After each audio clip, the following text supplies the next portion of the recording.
I am deeply honored to speak with you tonight as the World Jewish Congress gathers in New York City with the leaders from across the world.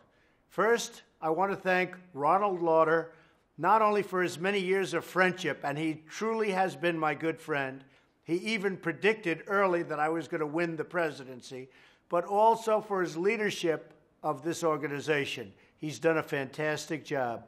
Today, we're reminded of this organization's long and heroic history fighting for the Jewish people.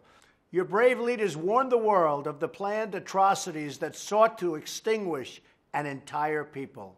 On Yom HaShoah, we look back at the darkest chapter of human history. We mourn, we remember, we pray, and we pledge, never again, I say it, never again. The mind cannot fathom the pain, the horror, and the loss. 6 million Jews, 2/3 of the Jews in Europe, murdered by the Nazi genocide. They were murdered by an evil that words cannot describe and that the human heart cannot bear. On this Holocaust Remembrance Day, we tell the stories of the fathers, mothers, and children whose lives were extinguished and whose love was torn from this earth. We also tell the stories of courage in the face of death, humanity, in the face of barbarity, and the unbreakable spirit of the Jewish people.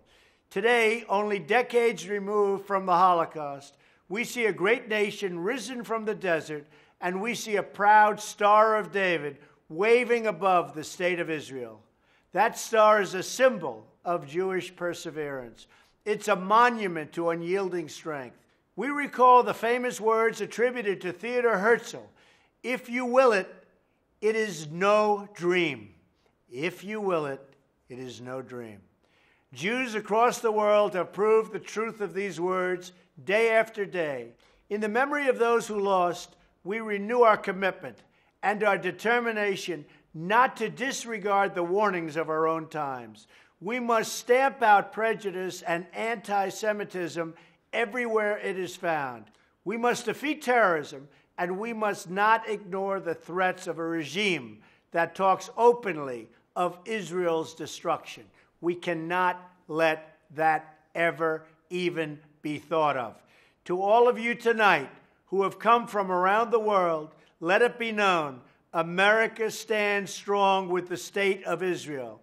The meaning of that state for so many is captured by the words of a German Jewish musician.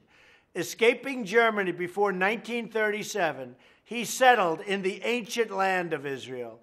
Sometime later, he received a visit from a British official who found him living in a hut with only his piano for company. The official recognized the musician, and he said, "This must be a terrible change for you."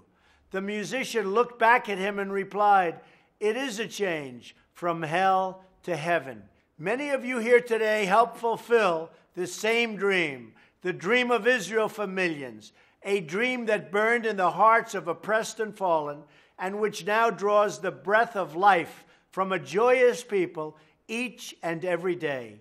Thank you for your leadership, for your service, and for your vision of a world that is a more free, just, and peaceful place for all of God's people. Thank you, and God bless you all.